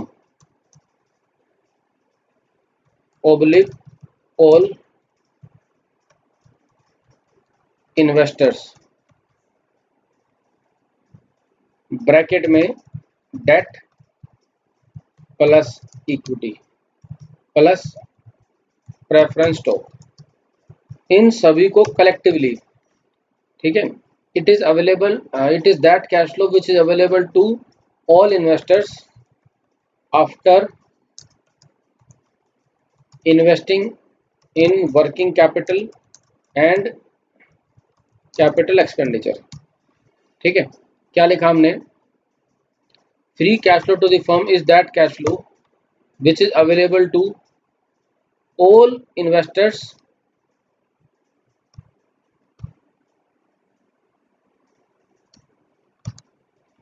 definition लिखेंगे, it is that cash flow which is available to firm after investing in working capital and capital expenditure. ये main definition है। Firm का मतलब all investor भी होता है और on investor का मतलब क्या हुआ, डेट भी, इक्विटी भी, प्रेफरेंस स्टॉक भी। ठीक है, तो अब बात आती है कि सर कैसे निकालते हैं। देखो आप इस बात को थोड़ा सा समझने की कोशिश करना, एग्जाम्पल बोल रहा हूँ मैं। गुड़गांव में कोई इंस्टीट्यूट है, चलो फैक्ट्री ले लेते हैं, फैक्ट्री, गुड़गांव में कोई फैक्ट्री है जिसको आपको परचेज करना है, तो आप उसकी लैंड बिल्डिंग मशीन नहीं परचेज कर रहे हो, आप वो बिजनेस परचेज कर रहे हो। तो उस बिजनेस की वैल्यू कैसे निकालोगे, डीसीएफ के मेथड से। और हम क्या करेंगे, गुड़गांव की उस फैक्ट्री के फ्यूचर के कैश फ्लोज फोरकास्ट करेंगे। वो कैश फ्लोज कौन से होने चाहिए, उस पूरी फैक्ट्री से जितना भी कैश फ्लो जनरेट होगा उसको हम कहेंगे free cash flow to the firm. अब उस फैक्ट्री में मान लो 4 लोग हैं, 4 ओनर्स हैं, एक तो इक्विटी वाला, एक प्रेफरेंस स्टॉक वाला, एक शॉर्ट टर्म डेट वाला, एक लॉन्ग टर्म डेट। तो 4 लोग हुए ना, short term debt, long term date, common equity और प्रेफरेंस इक्विटी।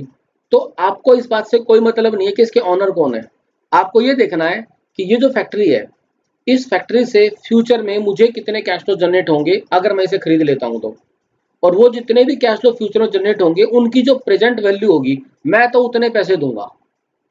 ठीक है, समझना इस बात को। आने वाले टाइम में 0 ईयर चल रहा है ये, ठीक है, 1 साल बाद ये कंपनी मुझे 120 रुपये देगी, 1 साल बाद ये फैक्ट्री मुझे 120 रुपये देगी। तो मैं 1 साल बाद 120 देगी, तो इसकी जो प्रेजेंट वैल्यू है वो 100 रुपये आती है, प्रेजेंट वैल्यू 100 रुपये। तो मैं तो इस फैक्ट्री के 100 रुपये दूंगा। इस 100 रुपये का अब बंटवारा अपने आप करो, क्या हुआ, मतलब इसको इक्विटी भी अब इसी में से मिलेगी, इसको प्रेफरेंस स्टॉक भी इसी में से मिलेगा, शॉर्ट टर्म डेट वाले को भी इसी में से मिलेगा, लॉन्ग टर्म डेट वाले को भी इतने मिले। मैं तो 100 रुपये दूंगा। किस बेस पे निकाला मैंने, वो जो फैक्ट्री है गुड़गांव की, उससे फ्यूचर में इतने कैश फ्लो होंगे, तो मेरे हिसाब से इसकी वैल्यू 100 रुपये ही बनती है, मैं तो 100 रुपये दूंगा। अब आप लोग आपस में बांट लो। तो जो लॉन्ग टर्म डेट वाला है वो अपने 10 रुपये लेके निकल जाएगा, शॉर्ट टर्म डेट वाला है वो अपने 10 रुपये लेके निकल जाएगा, प्रेफरेंस स्टॉक वाला है वो अपने 10 रुपये लेके निकल जाएगा। 70 रुपये किसको मिल जाएंगे, इक्विटी को। ये बात ध्यान रखना कि इक्विटी वाले को सबसे लास्ट में मिलता है जो बच जाता है। ये जो बाकी 3 लोग हैं, preference, short term debt, long term date, इनका पैसा तो उतना ही है जितना इन्होंने दिया हुआ है, बाकी जो बचेगा वो सारा इक्विटी वाले को बचेगा। क्या आपको मेरी ये बात समझ में आई है। गुड़गांव की फैक्ट्री 1 साल बाद 120 रुपये जनरेट करके देगी, तो मैंने उसकी प्रेजेंट वैल्यू निकाली तो 100 रुपये आई, उसकी 100 रुपये की टोटल वर्थ दूंगा मैं। अब वो चारों लोग आपस में बांट लो, बस ये है इसकी कहानी। ठीक है, तो लेकिन मैं जब कैश फ्लो फोरकास्ट करता हूँ तो 1 साल के लिए ये डिपेंड करेगा मैं कितने साल तक फोरकास्ट कर सकता हूँ। तो 100 रुपये, 200 रुपये, फिर 250 रुपये, फिर 400 रुपये, फिर मान लो 700 रुपये, मतलब इन सब की जो प्रेजेंट वैल्यू आएगी ना मैं वो पे करूंगा। अभी एग्जांपल के लिए मैंने खाली 1 साल करके बता दिया था, आपको मेरी बात समझ में होपफुली आ गई होगी। ठीक है, तो अगर इन सभी की प्रेजेंट वैल्यू निकालूं मैं, तो मान लो वो 1000 रुपये आया, तो मैं सबको 1000 रुपये दूंगा, बस। मानते हो तो ठीक है, नहीं तो फिर मेरी डील कैंसिल हो गई। ये कहानी ऐसे चलती है। चलिए, तो अब बात आती है sir free cash flow to the firm निकालोगे कैसे। ये जो 120 रुपये फ्यूचर कैश फ्लो निकल रहे हैं, 200 रुपये निकल रहे हैं, ये निकालोगे कैसे। तो उसका तरीका होता है EBIT। सबसे पहले हम क्या करेंगे, अर्निंग बिफोर इंटरेस्ट टैक्स, ये फर्म की कमाई है, इसको हम क्या करेंगे 1 माइनस टैक्स कर देंगे। टैक्स रेट क्या होता है, वो जो फैक्ट्री है वो आपको EBIT कमा के देगी, मतलब कुछ ना कुछ कमा के देगी, लेकिन उसमें से काफ़ी पैसा गवर्नमेंट को टैक्स के तौर पे चला गया। तो मेरे लिए जो वैल्यूएशन का पार्ट होगा वो आफ्टर टैक्स होगा, क्योंकि मैं एज ए ओनर, फैक्ट्री मालिक क्या कमाऊंगा, आफ्टर टैक्स जो आएगा वो मेरी कमाई है। तो फैक्ट्री की वैल्यू जो आफ्टर टैक्स वैल्यू है ना, उसके बेस पे डिसाइड होगी। अब मान लो मैं कमाऊं 100 रुपये फैक्ट्री से और 70 रुपये गवर्नमेंट को चला जाए, तो मेरे पास कितना बचा, 30 रुपये। 30 रुपये के बेस पे वैल्यू निकालूंगा मैं, ना कि 100 रुपये के बेस पर। क्योंकि मुझे क्या बच रहा है, मुझे वो जो बच रहा है ना 30 रुपए, मैं उसके हिसाब से डिसाइड करूंगा कि मैं फैक्ट्री खरीदूं तो कितने में खरीदूं या ना खरीदूं। तो टैक्स वाला पार्ट है वो गवर्नमेंट को गया। I look after the value only after tax effect. तो टैक्स के बाद जो पैसा बचेगा उसको देखेंगे। अब ये नॉन ईबीआईटी जो आई वो नॉन कैश चार्जेस माइनस करके आई, तो नॉन कैश चार्जेस ऐड कर लिए जाएंगे। नॉन कैश चार्जेस क्या होते हैं जी? आपके depreciation, amortisation, stock based compensation, impairment, non cash provision, asset retirement obligation, depletion, 50 तरह के आइटम्स होते हैं। नॉन कैश जो जो माइनस कर रखा है उसे ऐड कर दो। उसके बाद आएगा plus minus change in current asset, change in working capital लिख रहा हूं, और फिर आएगा माइनस कैपेक्स। अब इस बात को समझिए क्या लिखा है। ईबीआईटी जो आई वो नॉन कैश चार्जेस माइनस करके आई थी, इसलिए ये मैंने ऐड बैक कर लिया। ये ऐसे खर्चे थे, ये ऐसे खर्चे थे जो पे करने नहीं है लेकिन माइनस कर रखे हैं, तो मैंने इनको ऐड कर लिया। उसके बाद change in current working capital, भाई कुछ इन्वेंट्री बढ़ गई होगी, कुछ प्रीपेड एक्सपेंस बढ़ गए होंगे, कुछ रिसीवेबल बढ़ गए होंगे, तो वो पैसा मेरा ब्लॉक हो रहा है। वो ब्लॉक हो कहाँ से रहा है? इस ईबीआईटी में से तो ब्लॉक हो रहा है ना, तो वो मैं प्लस या माइनस करूंगा। करंट एसेट और करंट लायबिलिटी दोनों, अगर करंट एसेट बढ़े तो माइनस, करंट लायबिलिटी बढ़ी तो प्लस, तो जो भी प्लस या माइनस आएगा वो लिख लिया जाएगा। फिर है कैपिटल एक्सपेंडिचर।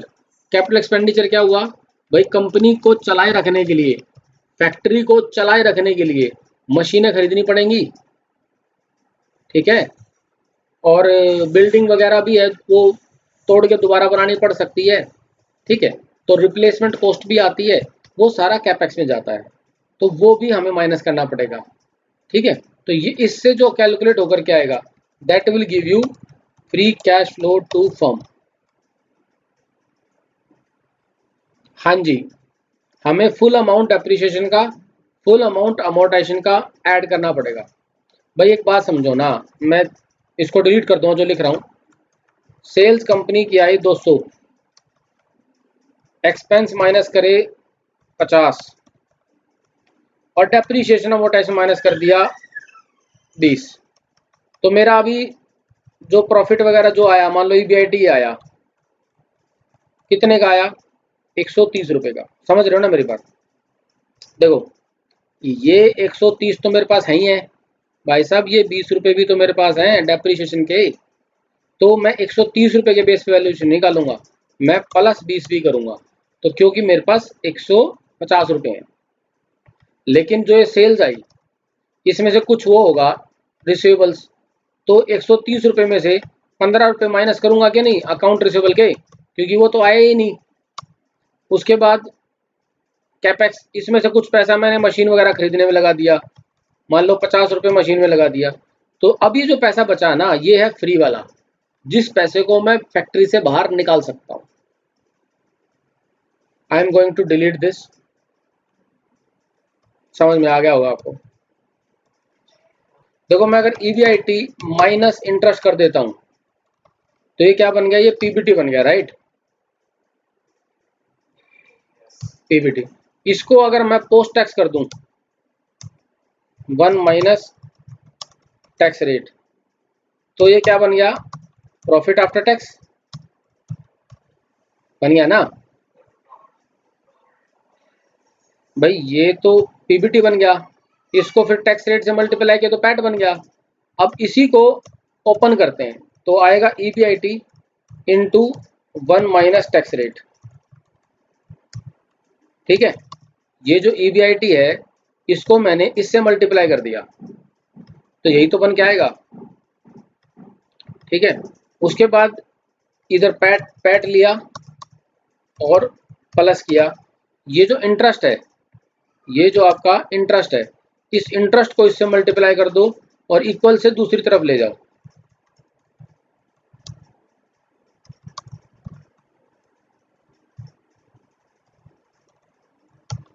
तो देखो ये वाली जो चीज है वो इसके बराबर है।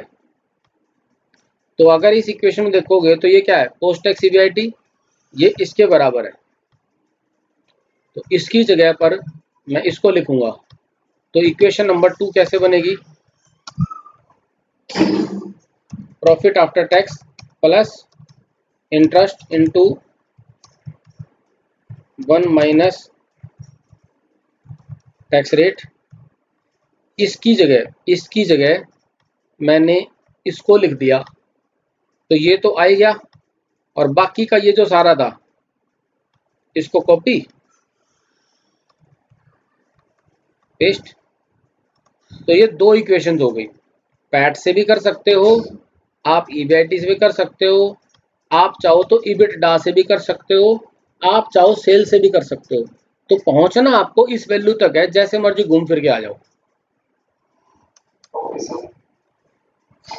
थर्ड इक्वेशन, हाँ हाँ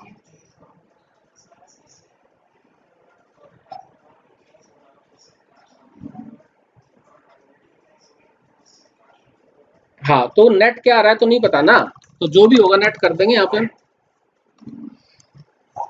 और उल्टा भी तो हो सकता है, करंट एसेट घट जाए तो current asset plus, current liability घट जाए तो लायबिलिटी माइनस। तो जो भी होगा एग्जैक्ट वही लिख देंगे। अब देखो, प्रॉफिट अगर मैं ले लूं, नॉन कैश चार्ज ले लूं और चेंज इन वर्किंग कैपिटल ले लूं, so this will give me ये cash from operation, profit, non cash charge और working capital, this is CFO. तो सीएफओ प्लस ये इंटरेस्ट एज इट इज ले लो, ये जो लिखा है कॉपी पेस्ट, और माइनस कैपेक्स, ये भी उतार दिया हमने। पहले यहाँ तक नोट करो भाई, फिर आगे बात करते हैं।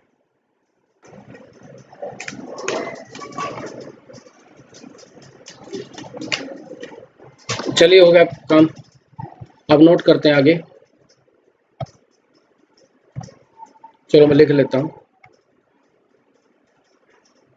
Free cash flow to equity, it is that cash flow which is available to common equity only after investing in working capital, capital expenditure and servicing debt। Debt की सर्विस करना मतलब वर्किंग कैपिटल इन्वेस्ट करके, capex करके और debt की service करके जो पैसा बचेगा, that is the cash available to common equity. और डेट की सर्विस का मतलब क्या होता है?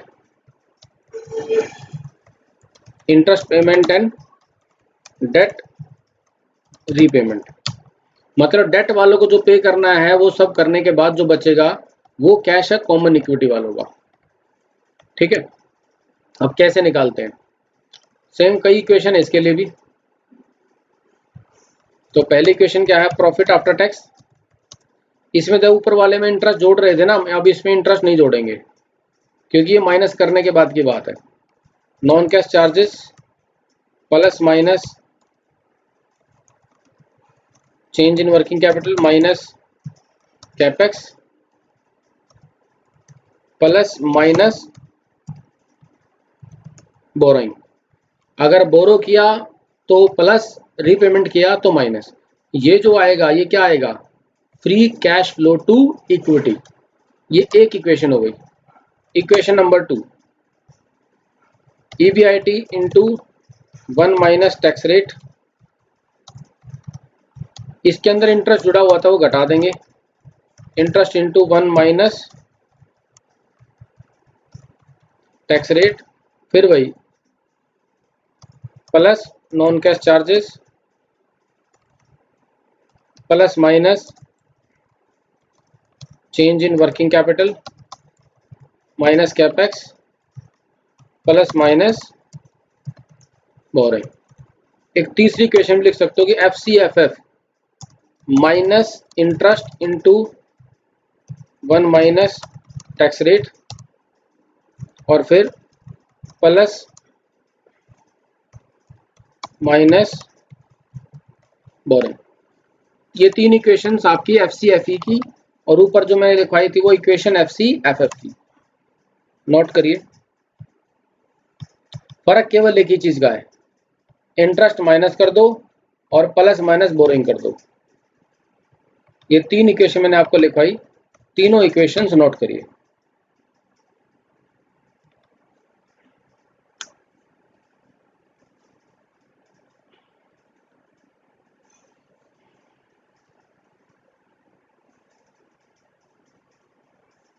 बोरिंग का मतलब डेट,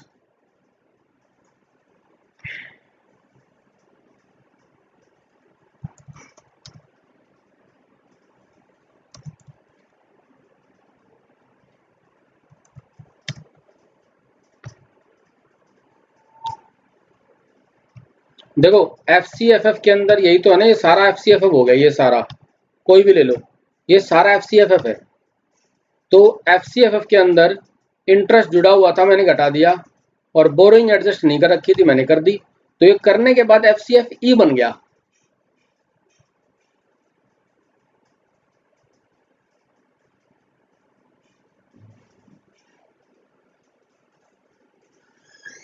सब लोग अटेंडेंस मार्क करो एक बार अपनी, देखे तो सही कौन कौन लोग सुन भी रहा ढंग से।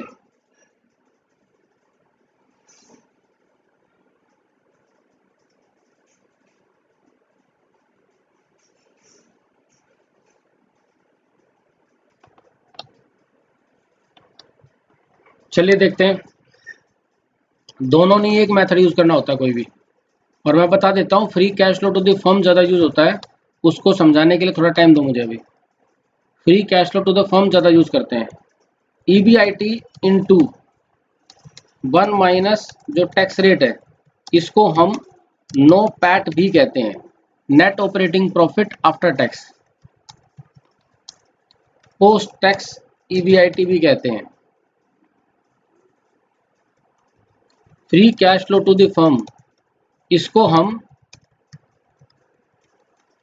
अनलीवर्ड फ्री कैश फ्लो भी कहते हैं, FCFE, इसे हम लीवर्ड फ्री कैश फ्लो भी कहते हैं। ये बस टर्मिनोलॉजी है, थोड़ा याद रखना। चलिए DCF वैल्यूएशन स्टेप्स, पहला स्टेप क्या है, इसको पहले 2 मिनट बाद करेंगे। Free cash flow to the firm versus free cash flow to equity, दोनों में डिफरेंस देखते हैं क्या है। देखो, जब free cash flow to the firm आप यूज करोगे, क्या यूज करोगे, free cash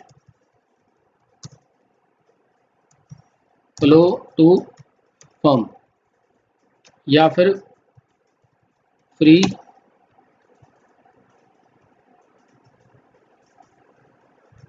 cash flow to equity, ठीक है। तो free cash flow to the firm की जो डिस्काउंट रेट होती है वो होती है कॉस्ट ऑफ कैपिटल, या उसे आप बैक कह सकते हो, WACC, weighted average cost of capital. जबकि free cash flow to equity की जो डिस्काउंट रेट है वो होती है कॉस्ट ऑफ इक्विटी ओनली। जब डिस्काउंट करके प्रेजेंट वैल्यू लेके आओगे,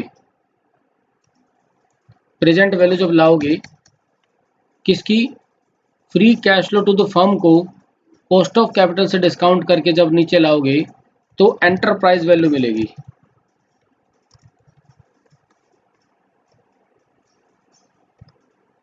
लेकिन जब free cash flow to equity को कॉस्ट ऑफ इक्विटी से डिस्काउंट करके लाओगे तो इक्विटी वैल्यू मिलेगी, ठीक है। एंटरप्राइज वैल्यू में से आपको लेस करना होगा नॉन इक्विटी क्लेम्स, तो फिर आपके पास क्या बचेगा, इक्विटी वैल्यू बचेगा। ठीक है, क्या बताया मैंने, free cash flow to the firm को कॉस्ट ऑफ कैपिटल से डिस्काउंट करेंगे तो एंटरप्राइज वैल्यू आएगी। एंटरप्राइज वैल्यू से नॉन इक्विटी क्लेम लेस करोगे तो इक्विटी वैल्यू बचेगी। इक्विटी वैल्यू को डिवाइड करना है डाइल्यूटेड शेयर से, तो फिर आपके पास शेयर प्राइस बचेगा जिसे आप इंट्रिंसिक वैल्यू कहोगे। जबकि FCFE free cash flow to equity को कॉस्ट ऑफ इक्विटी से डिस्काउंट करोगे तो इक्विटी वैल्यू बचेगी डायरेक्ट। मतलब आप समझो ये बचेगी इक्विटी वैल्यू, तो बीच वाला प्रोसीजर तो आया ही नहीं ना, सीधा इक्विटी वैल्यू बचेगी। अब इक्विटी वैल्यू को क्या करोगे, डाइल्यूटेड शेयर से डिवाइड करोगे तो आपके पास शेयर प्राइस बचेगा। अब आप मुझे एक बात बताओ, कौन सा मेथड ज़्यादा सही लग रहा है, एफसीएफई या एफसीएफएफ?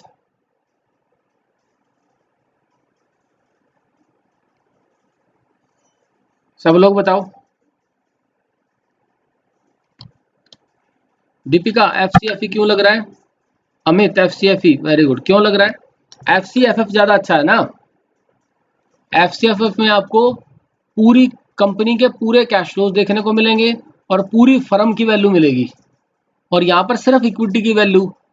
आप एक बात बताओ, फ्लैट खरीदने गए, 30 लाख में फ्लैट मिल गया, 70 लाख का लोन लिया, तो किस चीज को देख करके वैल्यू निकालोगे? 30 लाख को देख करके या 1 करोड़ को देख करके? किस बेस पे डिसाइड करोगे, 30 लाख को देख करके या 1 करोड़ को देख करके? बस तो फिर इसलिए एफसीएफएफ इंपॉर्टेंट है, एफसीएफई किसी दूसरी सिचुएशन में इंपॉर्टेंट है। 95% केसेस में एफसीएफएफ मॉडल यूज करते हैं हम।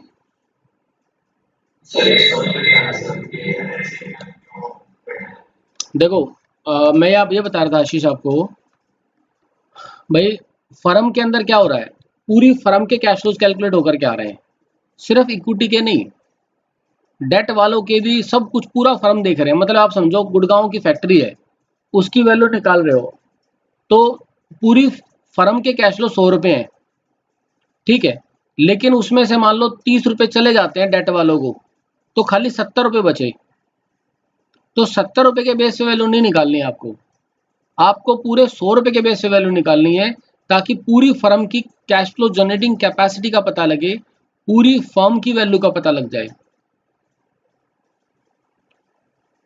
तो ये बात मैंने समझाने के लिए एग्जांपल दिया कि भाई आप एक फ्लैट खरीदने गए, फ्लैट की कीमत 1 करोड़ रुपए है, लेकिन 30 लाख रुपए आपने जेब से दे दिए, 70 लाख रुपए का लोन ले लिया, ठीक है।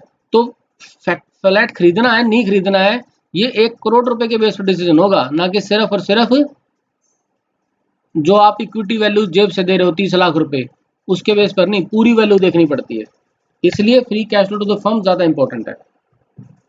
चलिए अब ये टॉपिक आगे बढ़ाते हैं।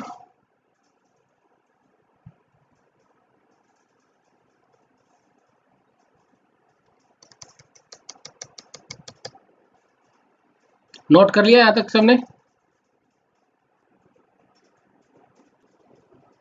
चलिए बात कर रहे हैं स्टेप्स इन डीसीएफ वैल्यूएशन। तो डीसीएफ वैल्यूएशन पहला स्टेप होता है फोरकास्ट फ्री कैश फ्लो। अब या तो आप एफसीएफएफ फोरकास्ट करोगे या एफसीएफई फोरकास्ट करोगे। दूसरा, कैलकुलेट डिस्काउंट रेट। अब अगर एफसीएफएफ मॉडल है तो वैक फोरकास्ट करोगे, वैक कैलकुलेट करोगे। एफसीएफई है तो कॉस्ट ऑफ इक्विटी कैलकुलेट करोगे। थर्ड स्टेप है टर्मिनल वैल्यू निकालना। टर्मिनल वैल्यू क्या होती है? फोरकास्ट पीरियड के एंड में जो कंपनी की वैल्यू होती है वो टर्मिनल वैल्यू कहते हैं। मान लो 5 साल का फोरकास्ट किया, तो 5 साल के बाद कंपनी की क्या वैल्यू रह जाएगी, उसे टर्मिनल वैल्यू कहते हैं। तो टर्मिनल वैल्यू निकालने के 2 मेथड होते हैं, एक परपेचुअल मेथड और दूसरा मल्टीपल मेथड। 4 स्टेप होता है, calculate present value of free cash flows and terminal value. जो आपने फ्री कैश फ्लो फोरकास्ट किया और जो टर्मिनल वैल्यू फोरकास्ट करी, उसको डिस्काउंट रेट यूज करके प्रेजेंट वैल्यू निकाल लो। प्रेजेंट वैल्यू आने के बाद 5th स्टेप क्या है, कैलकुलेट इंट्रिंसिक वैल्यू। ठीक है, अब इन स्टेप्स का डिटेल में डिस्कशन अभी हम 10 मिनट के बाद, ब्रेक के बाद लेते हैं। Is that okay everyone? इन 5 स्टेप्स को हम दोबारा डिटेल में डिस्कस करेंगे after 10 minutes. So we are going for a break for 10 minutes.